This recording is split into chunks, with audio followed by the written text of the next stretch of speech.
Okay. I'm gonna wait for everybody to communicate again. I apologize. The internet quit connecting to this computer for some reason, so hopefully we won't have that problem again. If all the people could let me know that you're back in.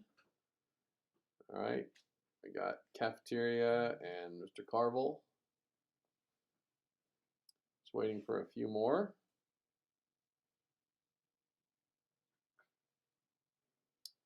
Siggs is in. States is in. She's at home and in. McQuiston's in. Who are we waiting for? Boys dorm and girls dorm. We just get a report that the boys dorm and the girls dorm is in.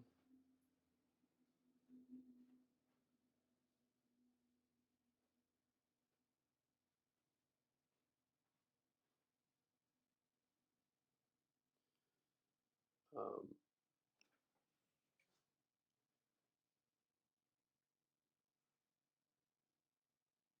just waiting for the boys dorm and the girls dorm to report. Girls dorm is still not in. Um,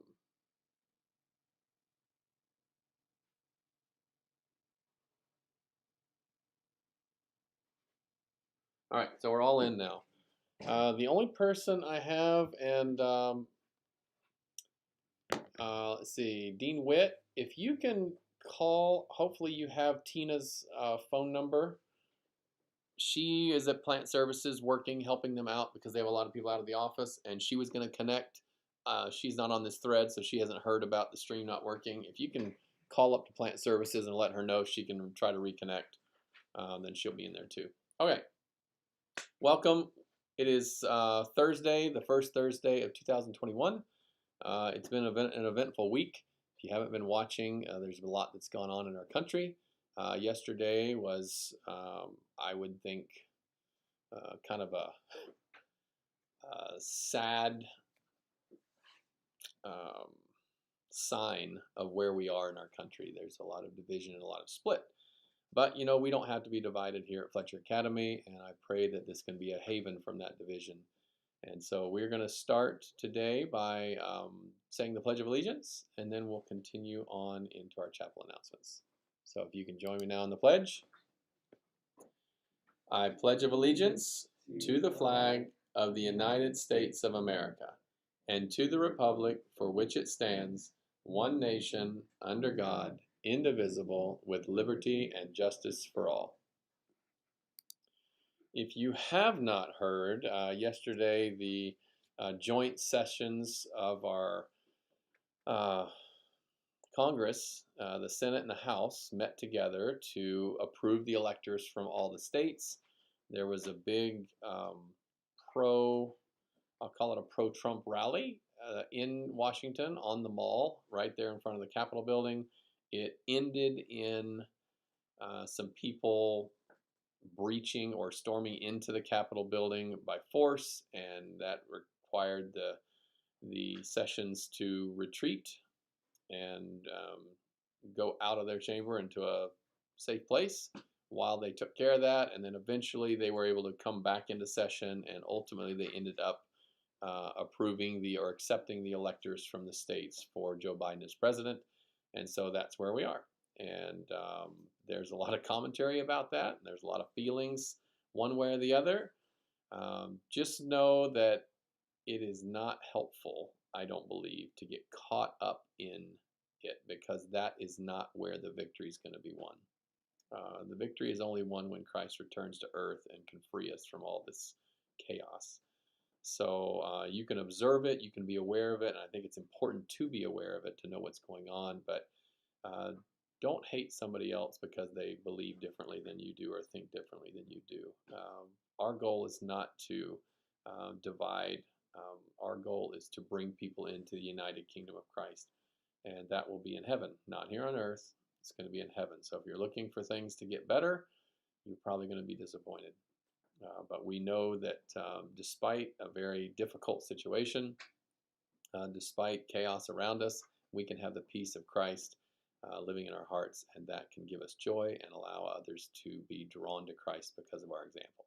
So that's my encouragement to you under a very difficult time in our country's history. And keep your eyes open, your ears open, pay attention to what's happening around you, because they are signs that Jesus will come again soon, and he's asking us to be his advocates here on earth during that time.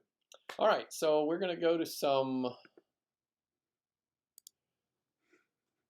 Oh, it's a school song time.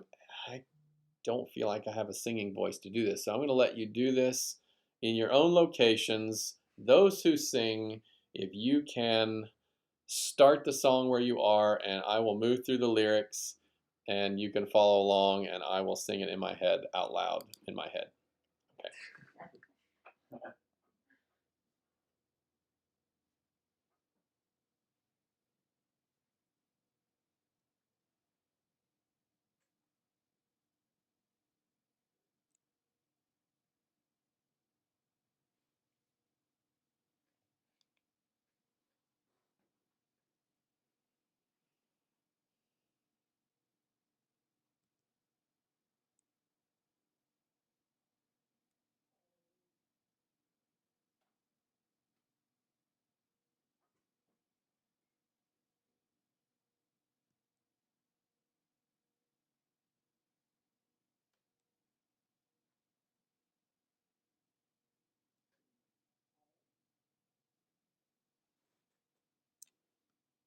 All right, that was a fantastic rendition in my head, and I enjoyed it thoroughly. Delete that slide. Oh, Matthew Bakula, he made a little mistake, and Fletcher Academy Christmas break transportation will happen next December, December 2021. Start planning ahead if you think you're going to be using our transportation for that. Just bear that in mind. Ooh, what a happy thought. There's a possibility of some snow this evening, starting at approximately 9 o'clock. That's when the temperature drops enough for frozen precipitation to fall on our land. And that means it's a possibility of delays to school. If you're a village student and live where you can't get here, you may have trouble. Thankfully, we do have Zoom and we have some things in place. But I am leaving out of town. Dean Rom and Miss Connerly will be communicating. Miss Stout will be talking together and communicating any changes to the schedule if they're going to happen.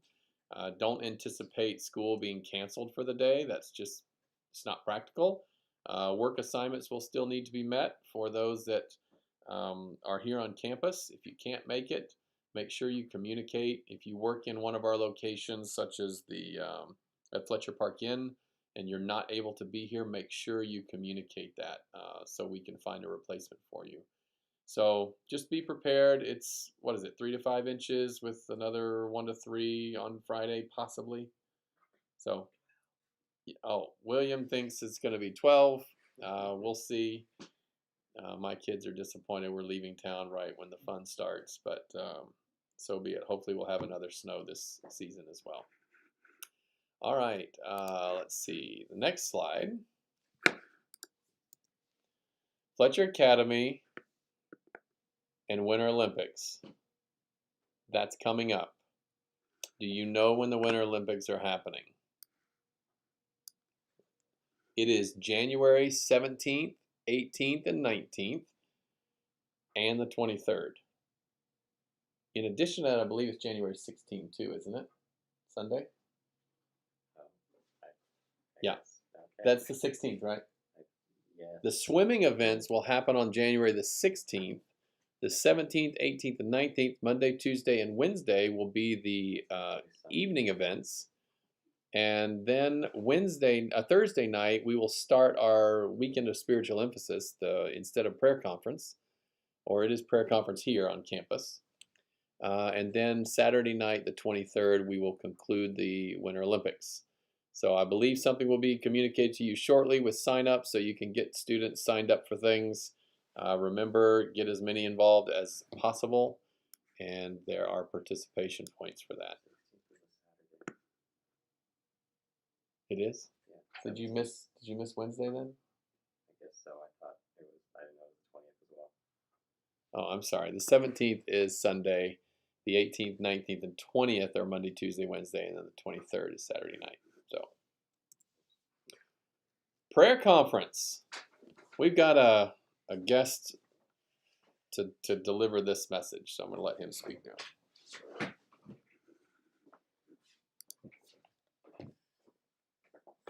I'm a guest. Wow, that's exciting. So normally at this time we'd be going down a group of people who would have signed up would be going down to prayer conference in Kalakwa, and lots of students have gone to prayer conference in the past and have really loved it. So we decided, you know what, we're gonna have a prayer conference here. So that's what we're doing. We're having a prayer conference at Fletcher Academy. You're all invited. You might have to come to some of them, but you're invited anyways. It's still gonna be fantastic. Some of your fellow classmates have poured their heart and soul into this, so I think it will be very good. That will be Thursday night. Yes, Thursday night, Friday, all day Friday. So no school. Good news, no school. And then on Saturday also, which is optional for village students, but we would strongly encourage you to come. But if you feel that you can't come, we would like to send out, this is just for village students, we're going to send out a Google form asking whether you're going to be there or not. We just need to know for food. So again, it's going to be super great. I really hope to see you there. Prayer conference definitely changed my life in a way, and I would love it to change your life as well. Thank you.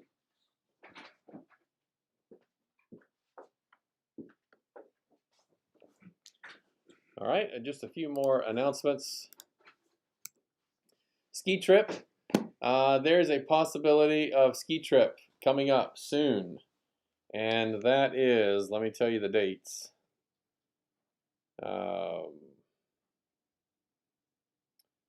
The dates are January 25 and 26. And you're like, what? We get to go 2 days? No.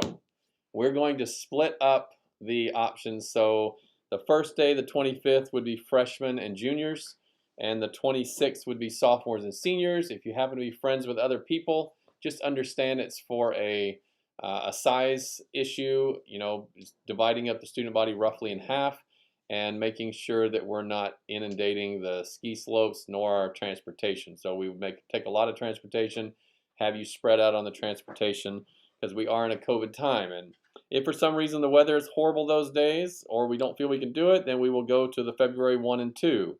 If it's horrible those days, we'll go to February 8 and 9. So we have 3 different weeks right in a row of options to try to get the best skiing conditions possible. So just bear that in mind. There is a cost. We'll get that communicated to you really soon, and let you and get a sign up out to you. All right. Campus Ministries this weekend, Friday Vespers in the church. 7:30 it is Vespers attire. On Sabbath, the typical breakfast and church service, and then Sabbath school. Afternoon activity will be announced at a later time. And so now we are ready for our speaker, and this is Campus Ministries Week for Chapel, and Pastor Gibbs is going to have our talk today. So I'm going to turn the time over to him. He doesn't need an introduction.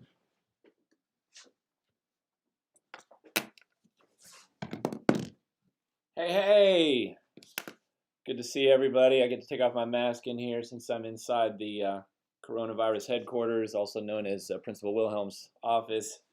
So yes, I was going to tell you a whole story about this time when I was in high school and I was dating this girl, and these 2 girls got into a fight because this guy was cheating on both of them, and then I broke up the fight, but I got blood all over me. And anyways, long story, but we'll talk about that another time.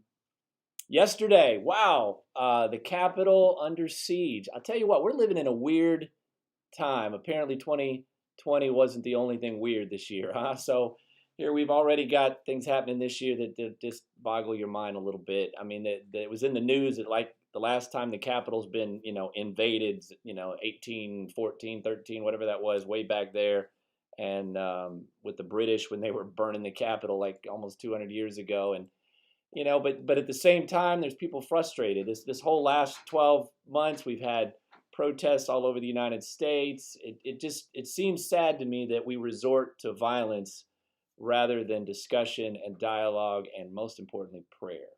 Our country seems to have lost a bit of our moral compass. And maybe you, as a young person, it's tempting to quit. It's tempting to just walk away from it all and get frustrated.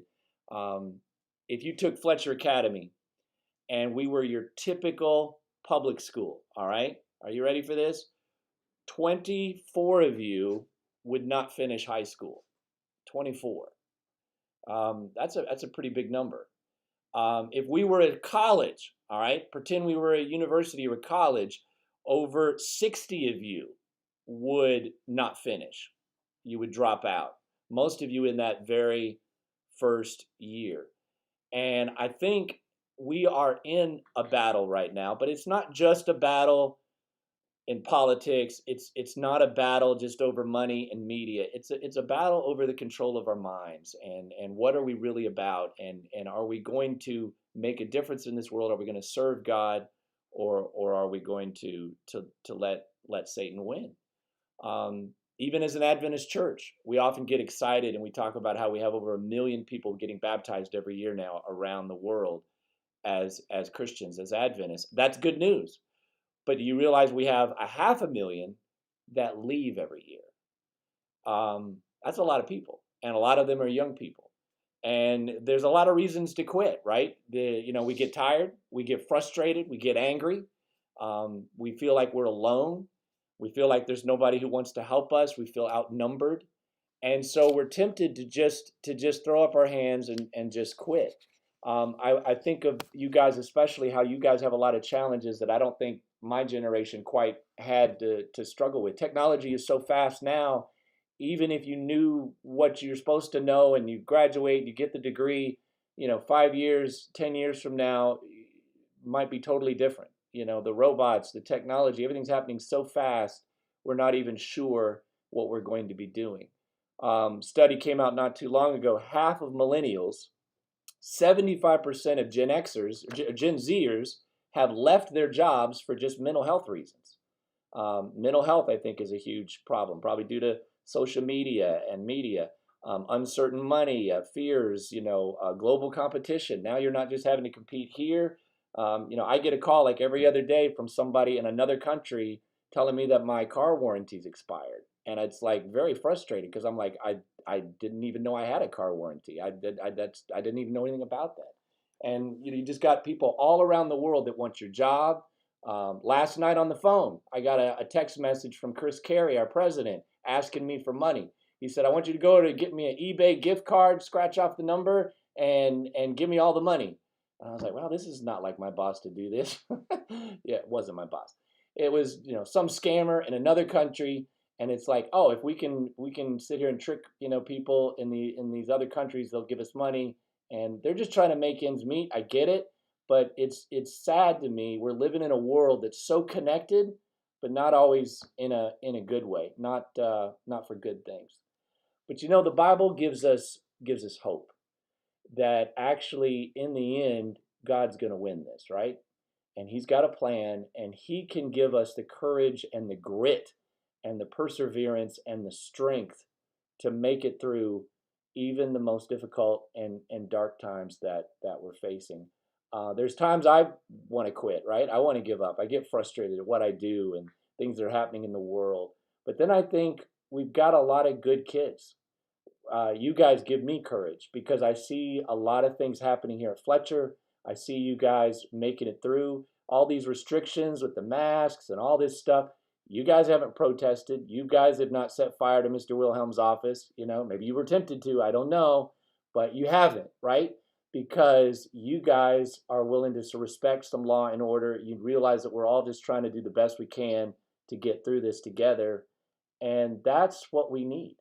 We need a generation that rises up and says, hey, there's something bigger than just our short-term selfish interests, and we're going to make it through, and we're going to do what's right, even if it's not necessarily easy. Let me read you a quote.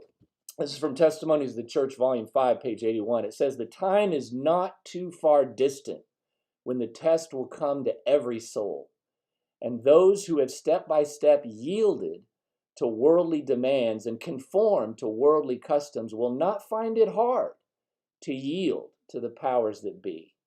And rather than subject themselves to derision, insult, or threatened imprisonment or death, they'll give up. They'll quit." She goes on and says the contest is between the commandments of God and the commandments of humans and of men. And, I can't help but think that there's a lot of truth to that. We're living in a time where people no longer have the courage to stick to things. They quit. They run away when it gets tough.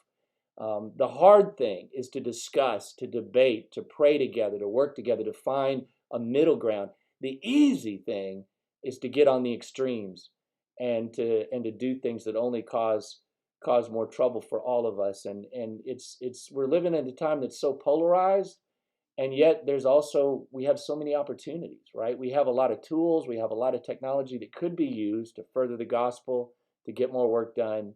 And we've simply got to just find a way to do it, to work together. In your Bibles, in 1 Samuel chapter 13, there's a story.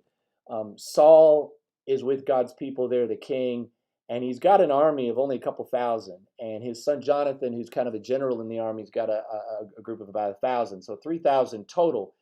They're fighting against Philistines that are 10 times that size in force. They've got chariots, they've got all kinds of archers, and so there's just no question that God's people are outnumbered and just superior force the enemy seems to have. The Bible tells us that for a while, the enemy would go around, and the Philistines and the Canaanites, they would do these little raids, and they would just come into a town and only attack key targets. They would destroy the blacksmith, and then they'd run away. And they kept doing that all over and stealing the weapons. And you find by the time you get to this story here in 1 Samuel 13, all the weapons in Israel, all the spears, all the swords, they're all gone. There's only like 2 in the entire army. The king's got one, right? They're making sure he's got one. And then I guess Jonathan, because he's one of the generals and he's the son of the king, he's got one. But that's like pretty much it. Nobody has the weapons they need to defend themselves, to fight. No wonder they're discouraged and afraid. The Bible actually says that they're hoveling, that all the people have gone and hidden themselves in the holes in the ground, in caves, and they are just so terrified of what's about to happen. Nobody thinks that this war is going to be won quickly or even at all by God's people. And when by the time you get to chapter 14 of 1 Samuel here, he's gone down from 3,000 to now only about 600, because even his own army, what was left, they're like, there's no hope. There's nothing. It doesn't even matter if we win. We're all going to die. It's not going to make it. And I think that's what Satan wants to do. He wants to take away our resolve. And he does it in so many different ways. He attacks our courage. He attacks our faith.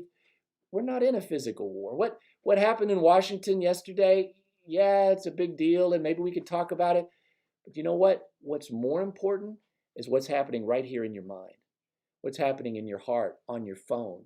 What's happening in your lives and who you talk to, and in your room in the morning when do you do a little worship before you go, or do you just run right out because you don't have any time? The battle for our souls is being fought in little ways every day. And Satan wants to, if he can just find a way to get us to get in the habit of quitting and giving up, and whether that's academically, whether that's socially, whether that's spiritually, he wants to get us in the habit of losing, because he knows that that's how he'll win. And if he can just get us to quit trying and to quit getting up. I'm not a big baseball fan, but I think it was Babe Ruth who said, it's impossible to beat the guy who won't quit. And I think Satan knows that if we don't quit, he's not going to beat us. So he's got to get us to quit. He's got to get us to just give up. He can't defeat us on just the merits of the case. He's got to get us to choose to just lay down and quit. And he'll do everything in his power to do it. This 1 Samuel chapter 14, you know the story, right? It tells the story of Jonathan and his armor bearer, and how Jonathan, he says he finally has a dream. He says, I got to do this. I got to go to the Philistines. There's got to be some way we can gain some ground for God. And he has an idea. He plans to sneak around this one area and climb up to the top there. And what difference is he really going to make? You know, he ends up only taking out like 20 guys. That doesn't seem like a lot in the scheme of things, of thousands. When you're in the battle of 30, 40,000 people against you, what difference does it make if 20, you know, are taken out of the game? But Jonathan knew that something bigger was happening than just himself. And he has this dream, he has this plan, and he goes about it, and his armor bearer says, hey, whatever's in your heart, you need to do it. You need to follow what's in your heart. I'll go with you. And then some amazing things happen, right? An earthquake happens.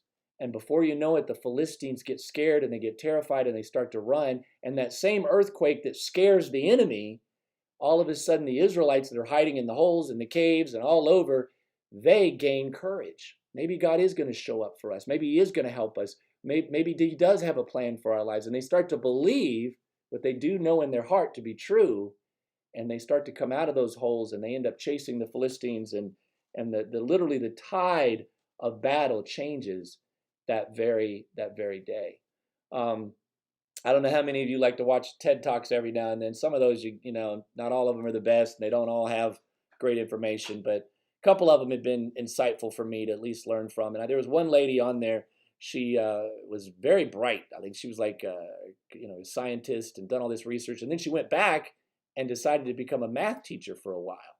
And as Mr. Wilhelm would agree, that's, you know, the highest calling that can possibly be is math teacher.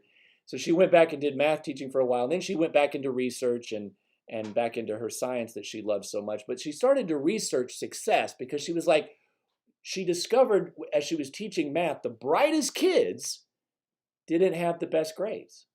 The brightest, not always, a lot of her very, very bright kids, some of them were actually failing.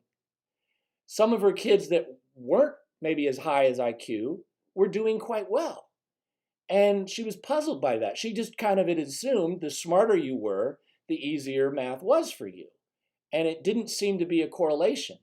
But she had some very bright kids doing well, some very bright kids not doing well, and some kids that weren't that bright, that were struggling, but they were actually doing okay. And then some kids that were struggling that were clearly struggling. And so she couldn't figure this out. So she started to do more research, not only on their math kids, but then she started doing like even teachers. Say you take a teacher and put them in a very difficult school district. There's those who succeed, and there's those who quit within, you know, that first school year. They're out. They're done. It's too hard for them. It was too difficult. What is it about us that allows us to succeed? And what she discovered, things like, you know, how much money your parents had, how intelligent you are, you know, all these different things, maybe what part of the country you come from. These things do matter, but not as much as she thought. What mattered more than anything else, did the kids, did the teachers, did whoever they were, did they have grit, and did they have passion? Did they want to do what they were doing, and did they stick with it? Because as long as they stuck with it, they either got better, or they got help, or they were able to deal with it. They were somehow able to improve. And it's not just that we get smarter, but our ability to learn gets better, right? It's like having a car. It's one thing to say, okay, if I press down the gas pedal, I'm going to go faster. But most of us don't think, if I press down on the gas pedal, my engine's going to get bigger. No, the engine stays the same. But that actually is not true with us. It's actually true that when you put the foot down on the mental mind and our spiritual natures, the more we exercise the gifts that God has given us, and the more we invest in spiritual things and good things and apply our mind and our body, the engine itself, our mind, our body, our spirit, actually gets better and stronger, allowing us to perform at a higher level, at a better level, and to actually have success. I don't know how many of you have heard this guy's story. Have any of you know this guy? You recognize him? Yeah? Who does that look like? Does that look like Sigsworth? No, I don't know. I don't know who that guy is. This guy is a guy by the name of John Goddard. He's an interesting guy, right? He was actually a missionary for a little while. When he was 15, all the old people would complain that they'd not done anything with their lives, that their lives were a waste, and they had nothing but regrets, and they hadn't really accomplished anything. And he said, you know what? I don't want my life to be like that. And so he got out a sheet of paper, and I kid you not, and he wrote down a list of 127 things he wanted to do before he died.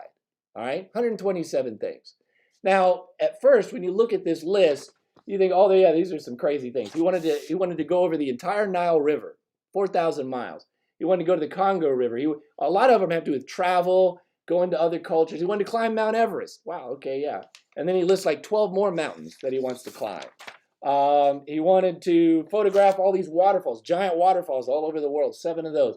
He wanted to go and learn how to deep sea dive, go to the North Pole, South Pole, Great Wall of China, Eiffel Tower, all these great things all over the world. And then he had a list of just things he wanted to do, right? These are just kind of fun things. He wanted to dive in a submarine, fly in a blimp, ride an elephant, a camel, an ostrich.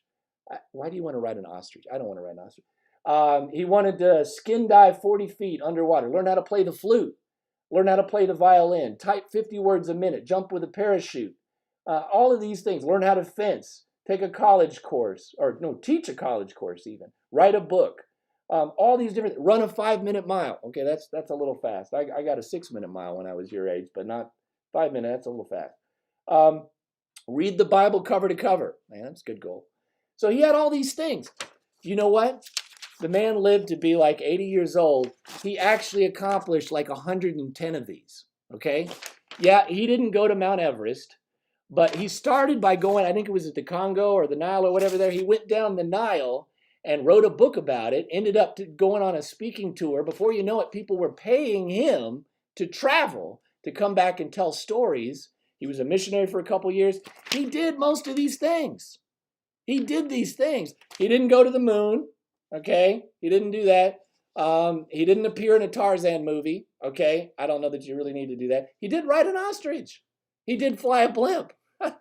You know, this guy has an amazing life story. No regrets. He died with no regrets because he lived a life worth living because he wrote down some goals and then he started ordering his life around making things happen.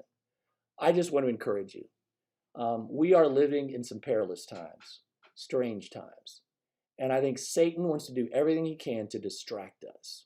If he can get us addicted to video games, if he can get us addicted to things that aren't healthy, he's got all kinds of ways to discourage us and get us to not do what's right. And you know what? Our lives are going to be a bunch of regrets. We're going to get to a point where we're going to be like, man, I wish I'd done more. I wished I'd done something. And that's exactly what Satan wants. I would encourage you to not let that happen. Find a way to let the Lord be the Lord of your life. Maybe write down some goals. What do you want to do? Do you want to finish here at Fletcher, right? Do you want to, actually have some decent grades? Do you want to be able to get a job after this? Do you want to go to college? Start writing down what does God have for you? What does he want you to accomplish? What difference could you make? How could you make this world a better place? God has a plan for your life. He doesn't want you to have a life full of regrets. He doesn't want you to waste your time. You have a lot of gifts, a lot of talent, and he wants you to find a way to use it and apply it for him. One of my favorite quotes, I got to share this with you here. This is Christ Object Lessons. Christ Object Lessons, page 157. And it says there, oops, did I lose the thing here? It says right here, Christ Object Lessons 157. In the whole satanic force, there is not one power to overcome one soul who in simple trust casts himself upon Christ. In the whole satanic force, there is not power to overcome one soul who in simple trust casts himself or herself on Christ. The truth is, God can do some amazing things through you. And Satan cannot defeat you if you put your life and your hands in his hands and you give him your all. He will come along and join alongside you and bless you and encourage you and strengthen you. The key to the righteous, as it says in Proverbs, the godly man trips up 7 times, but he gets up again. The Japanese have a similar proverb that says, the wise man falls 7 times, but he gets up 8. It's the same idea that we don't stop. Satan wants you to quit. He wants you to get discouraged. He wants you to get distracted. Don't let him.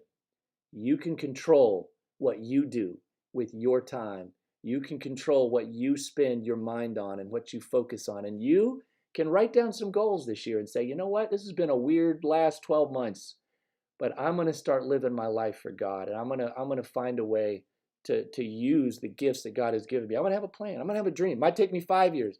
Might take me 10 years. Might take me a few years, but I'm going to start working towards the goals that I have for my life so that I can do what God is calling me to do and make a difference for him. So keep the faith.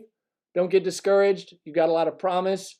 And I hope you and I someday in heaven and the new earth can sit down and look at our bucket list and see all the amazing stuff that we've done for God and with each other. So God bless you. Stay safe.